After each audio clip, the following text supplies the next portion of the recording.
Good evening. I'm here to talk tonight about interest rates and the economy and how they are interacting together and how interest rates are used to control the economy and the rate of growth within the economy. So if you imagine the economy is like a fire, ideally you want the economy to be burning away nicely, producing nice, solid, steady growth, sort of heat like a nice fire in your living room. So if you get that state where the economy is growing in a very nice, steady, consistent way, the government's able to control infrastructure, control growth, and you get a good control unemployment, control things that are happening within the economy. If the growth is too quick, then and too steep, then governments struggle to get the infrastructure in place, and it can cause problems for countries. So ideally, what you want to do is have a nice, steady, growing economy.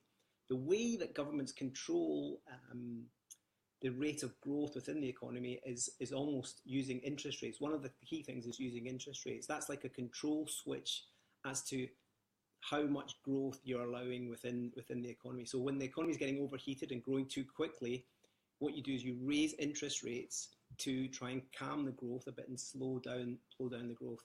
Equally, when the economy starts struggling, being very sluggish, not producing enough growth for jobs and these sort of things, what you do is you cut interest rates, which is essentially like stimulating the economy. A good analogy for that is if you've got a fire at home, if you want to get it to burn quicker and get the fire going, you'd open the vents, and that allows air in and allows the fire to grow and produce more heat.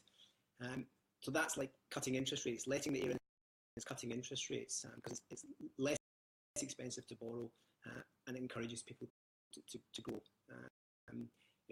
If you look on the other reverse, when the fire gets overheated, what you do, you close the vents. That sort of calms the amount of flames and calms the growth, and that is what raising interest rates, that's the effect that it does. So it's a good analogy. It's good to understand where we are in the cycle with interest rates and how that impacts investments you may be making. So just very quickly looking at where we are in the interest rate cycle at the moment in the UK, we are at the very bottom of the cycle. We are trying to encourage as much growth as possible. So the vents are open.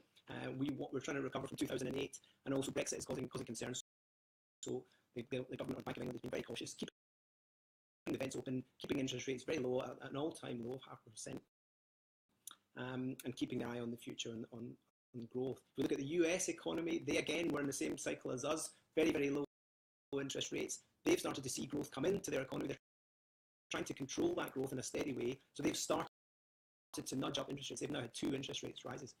Each asset class has got, it sort of interacts differently and performs differently depending on where you are in the interest rate cycle. So it's really crucial to understand interest rates, where you are in the cycle.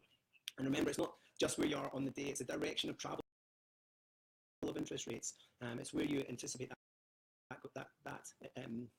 going forward. So the crucial thing is understanding that, and that's a good analogy, understanding the economy and the fire and where interest rates are and how they'll impact the investments that you're making. That's all I'll say about it today, but I'm happy to answer any questions you may have. But try and read up about it and read articles, and hopefully I've given you a good basis for understanding the basics of that. Thank you.